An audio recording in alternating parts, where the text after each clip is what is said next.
Hello tubes! So, today I got a fancy new camera. Well, not really. My mum's got a new camera and she's very kindly letting me use it. The reason my mum has got a new camera is because she wants to do a trailer for a film she's writing, called Brandon's Hill. It's about a young girl with selective mutism, whose sole communicator is a chocolate Labrador named Brandon. The dog is based off our own, called Byron. And the trailer will be about him and most likely involve shots of him running around on Brandon's Hill in Bristol, which the title is based on. But for the times that it's not being used to shoot a dog on a field, that sounds wrong. We're not going to shoot him. With a camera. Not camera. The times it's not being used to film a dog on the hills, I can use it for these videos.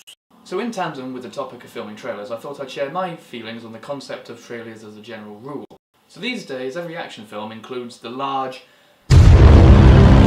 which I think started with Inception.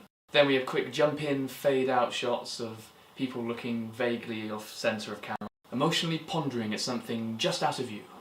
Alternatively, if it's a bad trailer, it will just show us a thing that everybody's looking at, and ruining any sense of suspense and mystery.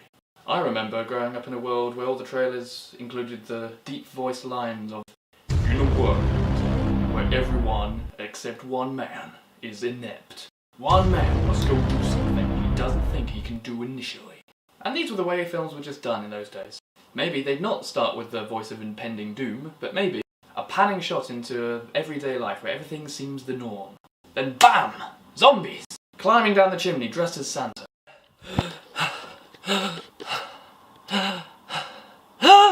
Or the toilet tries to kill everybody with blue paper.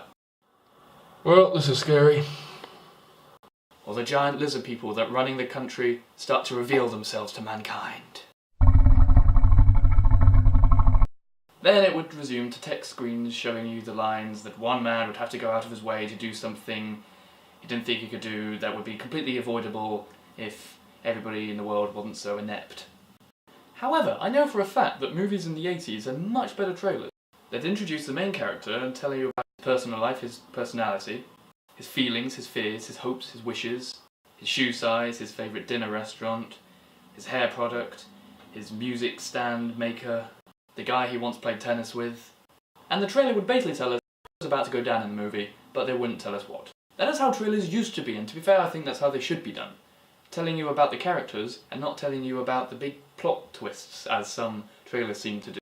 Because one thing that gets me about some trailers is that the fact that they completely ruin some of the plot points of the actual film. For instance, Terminator Salvation. Watching the film, we are very willing to believe that Sam Worthington's character is a sympathetic human survivor of the Skynet obliteration of Earth. That's great! New character to relate to? Brilliant, that's what the series needs. Then, whilst watching it with a friend, he points out, "Hey, isn't that the guy who turns out to be a Terminator?"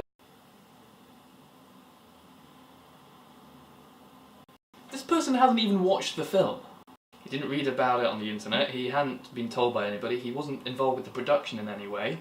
But about 20 minutes into the film, this asshole remembers that he saw in a trailer that Sam Worthington is chained up in front of Christian Bale with some machinery sticking out of his torso, whilst Christian Bale rumbles, "Who likes a human?" That was Batman's portrayal of Christian Bale. This is not the way to have done the trailer, people, come on! What happened to suspension and plot twists? Trailers are very annoying when they show you too much of the film and they spoil the experience of actually watching the thing itself. But they're equally as annoying when they don't show you enough. For instance, Man of Steel back in 2013, the first teaser trailers that we saw was of a man walking along a road, a kid playing with a dog, and then at the very end of this, minute-long trailer, you got the iconic shot of the heroic stance with the cape flying behind.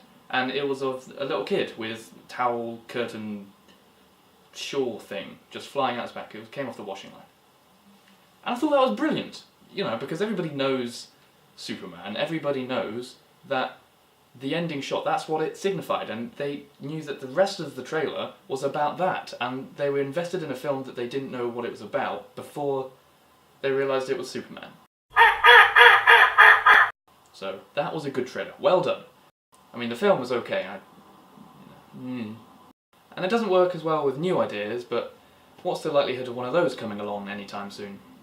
Well, actually, very high, because of my mum's Brandon Hill. And if you want to hear more about a heartwarming story about a girl who finds it hard to communicate other than with a playful puppy Labrador, then hit this video a like, subscribe for perhaps future videos about the story, and also go check out my mum's music channel, Rabbitfoot Capers. I won't put in a link because I don't know where it is. You'll find it.